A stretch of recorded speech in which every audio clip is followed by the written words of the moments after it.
Hi guys! Oh wait. Hi guys! I'm Diana and welcome to another video. And today I'm gonna be talking about how my trip to Korea went. And how I like the program and how I recommend it.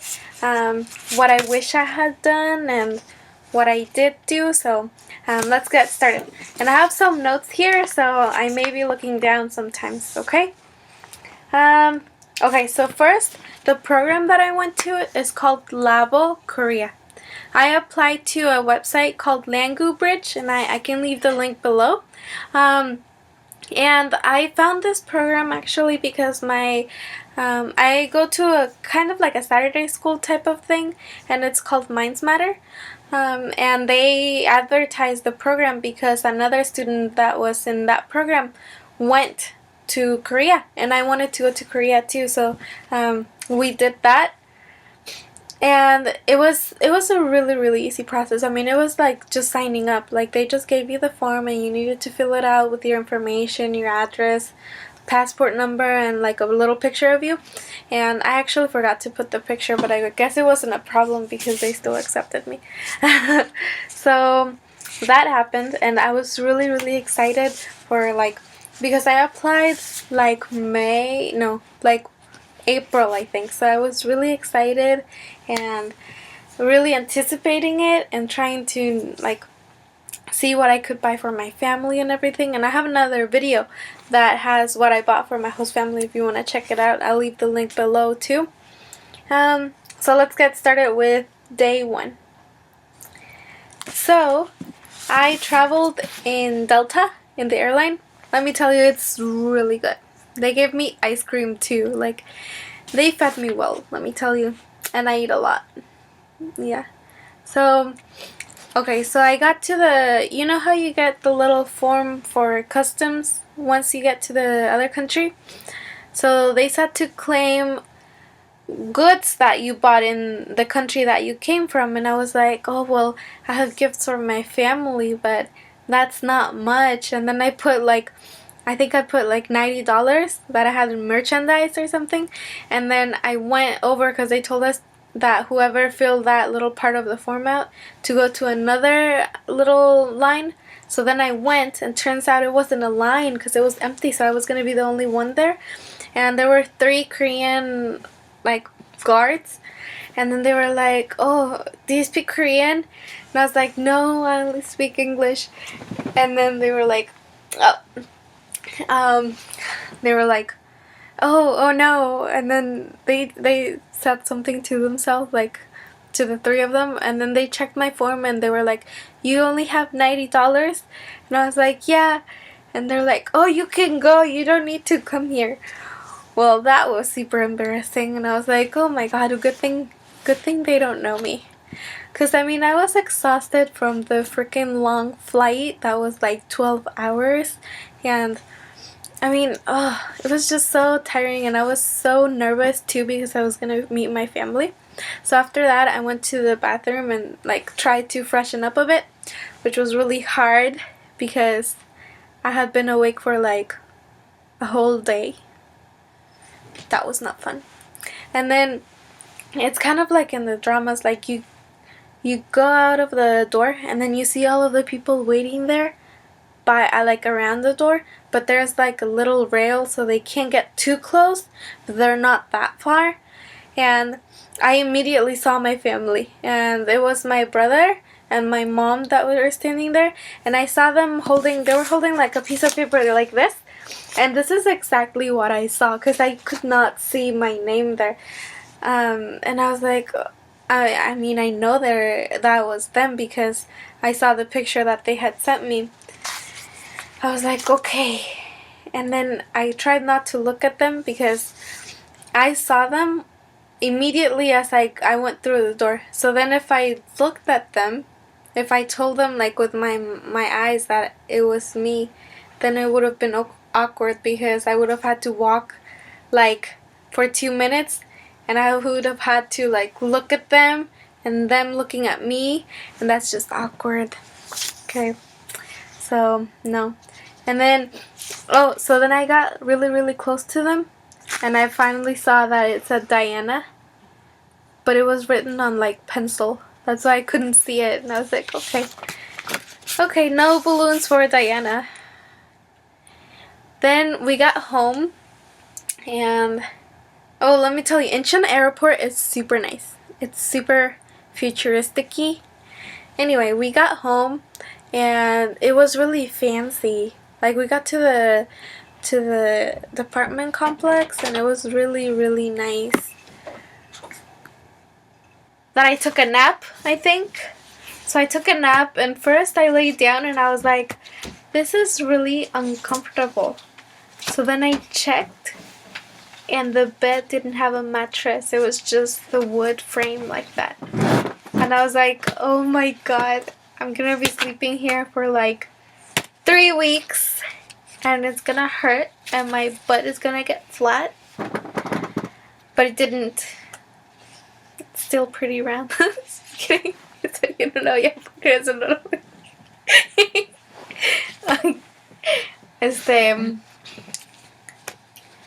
No, it didn't hurt. I think it was actually good for my back, so I guess it was okay. Anyway, then we had dinner. Actually, my brother, he woke me up and he was like, Diana, dinner. And I went, and when I got to the table, oh, first of all, it was a normal table. It wasn't like a floor table. I was expecting us to sit in the floor and everything. I was dreading that because I cannot cross my legs like to sit. Like, it hurts. I'm fine for a while, but then it hurts. So I was like, oh my god, I hope they have a normal table. And then they did, and I was super happy. And then when I looked at the plates, I was even more happy because they had an omelette. My mom made like an omelette, but it has like rice inside, and then you can put ketchup on the top. And it's simple, but I saw that on a drama called Angel Eyes, and then when I saw it, I got really excited, and I was like, oh my god, I'm in Korea. I'm having food that they have in Angel Eyes. And then I ate it, and it was good. And I was super tired, but then my dad asked me if I was tired. And I said no because I didn't want to be rude. And he's like, oh, do you want to go take a walk? And I was like, okay. But I was crying inside because I really didn't want to take a nap. I just wanted to go to sleep. So then we took a nap, and it was just my brother and my dad and me. And it was like really dark because it was night already. But there were a lot of people because my dad wanted to go on a walk along the Han River because we lived really close by. So we went, and there were a lot of people, and they all stared at me. But it's okay because I like getting attention, but like still they all stared at me. And then we saw one foreigner, and he was blonde and tall. I don't know if he was American or Canadian or what. But that's it. Out of everyone in the park. And then my dad was telling me things about the history of Korea and everything, and it was really cool. But then my brother, he's like, oh, and that mountain over there, that's made out of trash. And I was so confused, like, it's made out of trash. So then I looked it up because I got their Wi-Fi password too. I looked it up, and I mean, I just put like garbage mountain in Korea, and I just got like pictures of piles of garbage. So I don't think it's made out of garbage. So I think he just forgot a word and he just said trash. Anyway, and then after that we went home, and my sister was there, and I was happy, and I met her, and I was like, yay. And then I went to sleep, and I woke up really early. I woke up like at 5 because the time difference is huge. So I woke up really early, and I was like, what do I do now? So I started unpacking, and I unpacked all of the gifts that I had for them, and I prepared them like really nice, like in stacks and everything. And then I did my makeup too because I didn't want to be all ugly when they called me for breakfast. And then they called me, and I was like, yay. And then we were eating, and I forgot what we had for breakfast. I think bread and milk. And I was like, oh my god, they have like a normal American breakfast. I'll be fine. And And then I gave them the gifts and they were happy, and then they were like, "Oh, why do you have so many gifts?" And I'm like, "Oh, because I love you." And my mom, she asked me if the shawl, the big shawl that I got for her, if it was the carpet, and I was like, "No."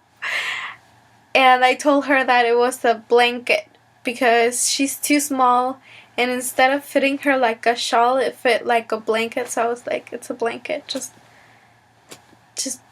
cover yourself with it in the winter or something." But anyway, so when I got there, it was Saturday. So then, now what I'm telling you is about Sunday, right? So the second day that I was there. And they first asked me what religion I was. And I told them I'm Catholic. And then they were like, "Oh, we're Baptist. So are you okay with coming to our service tomorrow?" I was like, "Of course I'm okay. I can go with you." And I was really curious to how it was going to be like and everything. And once we got there, it was a really small place. First, I thought it was just a restaurant because it wasn't like a building, like in the third floor of a building or something. And in the bottom, there was a restaurant. And then in the top, then there was a church. And everyone was really nice.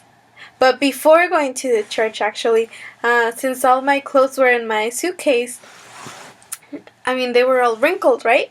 So I was like, I looked up how to say iron, and I just said, I forgot now, but I just said iron, like, with my shirt in my hand, and I was like, iron.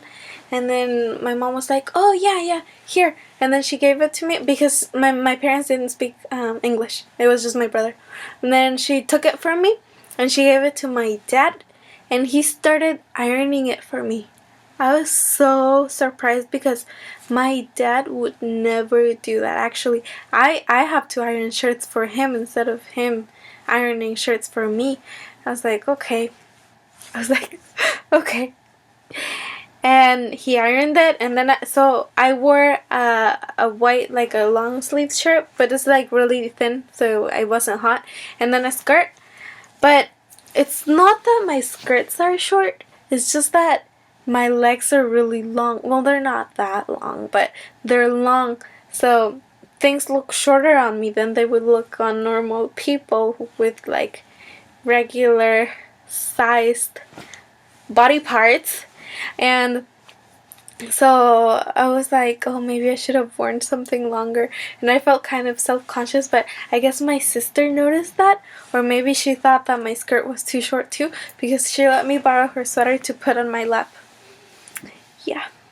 And then we started the mass, and everyone was like seated and everything, and they all had their Bibles and their songbooks and everything. And the chairs were really comfortable too. And then they asked us to introduce ourselves because I wasn't the only exchange student there. There was another girl from like New York, I think, or somewhere over there. And we had to introduce ourselves. So I went first. No, I went second because I was like, "No, you go first. I want to see what you say." And then she said whatever, and then I was like, "Oh my god, do I have to do it in Korean?" And yes, I had to do it in Korean. So then I was like, "안녕하세요. 내 이름은 다이애나입니다. 저는 멕시코 사람입니다. 하지만 미국 살아요." I remember that very well, cause I hope I said it right, and to this day, it sounds right. I said, "Hello, my name is Diana. I'm Mexican, but I live in the United States." And then everything happened, and they all read the Bible together and everything. And then at the end, this guy turned around. He was like right in the seat in front, next to the one in front of me. There you go. And then he's like, "Yo hablo un poquito de español. I speak a little bit of Spanish." And I was like, "Oh my god, unexpected, but cool." And he started talking to me, and he was really excited that he was gonna finally have a Mexican friend. And I was like, "Yep, I'm glad I can amuse you." But it was really nice. He was really nice. And then we had lunch. And then I left with my sister. I don't even know where I went. I really don't remember. Yeah. So that was that. And the girl I met, she was from a program called Nestle. And I applied to that program and I was selected as a semifinalist. And then in like March, I got an email when I was visiting another school. So I wasn't in my high school, I was in another high school. And I got an email saying that I was rejected. But you know, they make it sound really nice, but basically they're saying you're rejected. And I was so sad. I started crying. So I was crying there in the hallway of a school that was like not mine. And students were walking by and they were like, who the fuck is this? I'm sorry I said a bad word. Okay. Yeah. So that was bad. And then I met her and she's like, oh, my program actually sucks. We don't go on any field trips. It's just classes. And I was like, I go on a field trip every day. So I felt better. And I was like, yeah, it's good that I'm in the program that I am. So if you go to this program, you're doing a good investment. And then the next day, we went to school. And we took the subway, and it was really cool, my first time in the subway and everything. And then when they dropped me off and we went to the orientation and everything, we all met, like the students met, because we had already talked to each other through Facebook. And then I sat in a chair, and then like in the back of the chair, there's like a little table, so the person in the chair behind you can put their things on the table in your back. I don't know if you can understand that. And she put her phone there, and I sat, and I don't know how I sat, that the chair shook. I mean, I'm not that heavy, but anyway, the chair shook, and then her phone fell, and it was an iPhone. So then the screen cracked, and I was like, oh my god. Great way to start our relationship, our friendship, you know? And her screen cracked and it was all bad. Had I been rich, I would have been like, oh, I'll pay for that. I'll pay for an iPhone 5 if you want. Because that's the latest one that was at the time.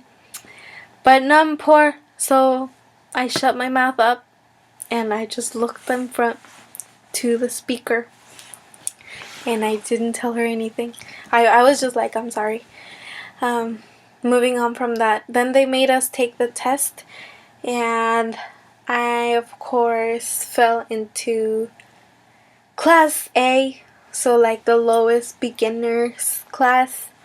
And yeah, but that makes sense because I didn't know how to read or like the numbers or anything, and it was cool. Yeah. And then we went to the field trip. First we went to Gyeongbokgung, and we could actually walk there, so but it was really hot. I didn't like that. And Gyeongbokgung is actually on a drama too. I'm just like seeing everything in dramas. And it was super exciting. And then for lunch, we had to buy our own lunch. But since the school was downtown, it was in a church downtown, we could go like anywhere, and everything was really close, and like little restaurants, or there was a KFC too that was really close, and I ate a lot, let me tell you. And then we found this one shop of smoothies, and there worked 3 cute guys, so we were there like every day. We were there every day. That's how I learned how to say strawberry in Korean, because I always order the strawberry smoothie. And then my teachers from the Korean class, I had 2, and they were so friendly and so professional and so nice. I mean, I think that the biggest part of this program is the homestay. It's very enjoyable. Like, my mom was so nice, the nicest person, and then she made really good food. She made something different every day. I think it was intentional, so I would try everything. But honestly, I wanted her to make some kimchi jjigae because she made it once and it was so good, and I wanted to try it again and eat it again and again. But she didn't make it again. She just made it once. And it was really nice. And for breakfast, remember that I told you that the first day that I had breakfast there we had bread and milk? Well, that was just on Sundays, because other days we had traditional Korean breakfasts. So much food. Oh my god. It's a little bowl of rice, and then your little bowl of soup, and then all the panchan dishes. Oh my god, so much. So I got really full, like, first thing in the morning. But then by the time I got to the school, I was hungry. So then I told you we were downtown, so there are a lot of little restaurants, so I would go get myself a waffle or something like that. Or banana milk. That's really famous in Korea. Yeah. But it was just amazing. Like, I can't even think of anything else to say other than it was amazing. It was an amazing experience, and I recommend it so much. I learned so much, and I still keep in contact with my host family. I think I'm gonna send them a package. I'm working this summer, but I haven't gotten paid. So until I get paid, then I'll send them a little something, because I don't have any money right now. Yeah. But yeah, I recommend it, and you should do it. You should definitely do it. That's all I have to say. Bye. Thank you for watching.